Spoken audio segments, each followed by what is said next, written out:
Hello guys, meron ba kayong ganitong problema sa mga helmet nyo? Yung parang nagkaroon ng libag. Tingnan mo, iba yung kulay niya. Ito yung original na kulay. Ito yung parang naging mancha. Alam niyo ba kung paano tanggalin to? Meron akong natuklasan. Ginamit ko na po siya sa ibang part. Actually hanggang hanggang ulo.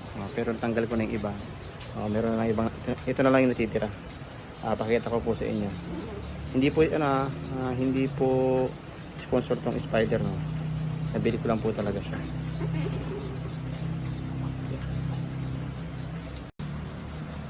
At ito nga po ang kailangan.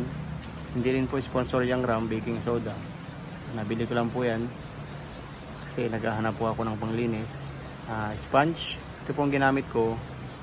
Kayo po kung ano po kung convenience niyo na gamitin, kung gusto niyo basahan, pero ito po ang ginagamit ko para mas matanggal po kasama ng baking soda. Pakita ko po sa inyo kung paano.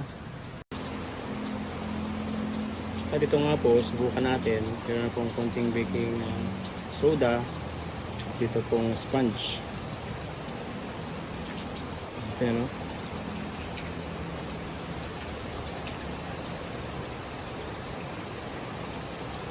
Tanggal po siya ng pakunti-kunti, parang libag.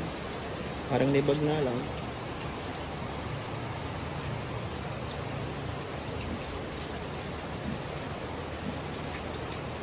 Ganito pong nangyayari kapag bumabiyahe po kayo, hindi nyo hinuhugasan yung helmet nyo. Tapos pinapabayaan nyo po siyang maaraw, maulan lang. At magkakaroon po siyang parang mancha. Yung problema po ako nung dati kung paano ko tatanggalin. Bubuk na ako ng kung ano-ano. Ito lang po, baking soda. Pabasin nyo lang ng konti yung sponge. Ito, mawawala na po siya. Okay, nawala na. Nakakuha lang ako ng ideya sa kung paano magtanggal ng ibang watermarks. Pero ito, baking soda talaga yun. Sabi. Kung meron kayong ibang tips kung paano tanggalin yung mga ganito, pakituro lang po sa amin, o share nyo po yung link nyo para makita natin okay, matanggal na ba? Pagtsagaan nyo lang pong punasan ng punasan hanggang sa mawala. Yun.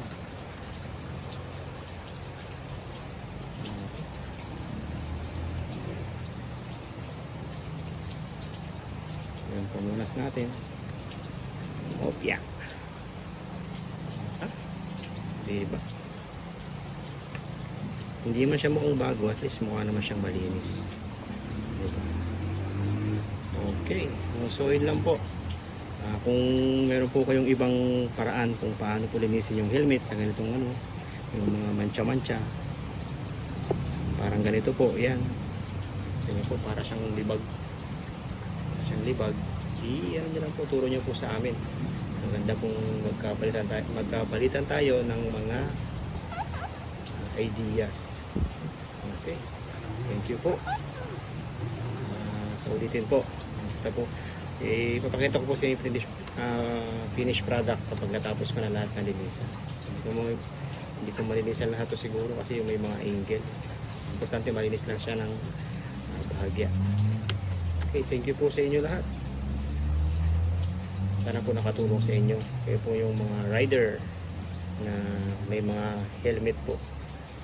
Full face, half face. Thank you.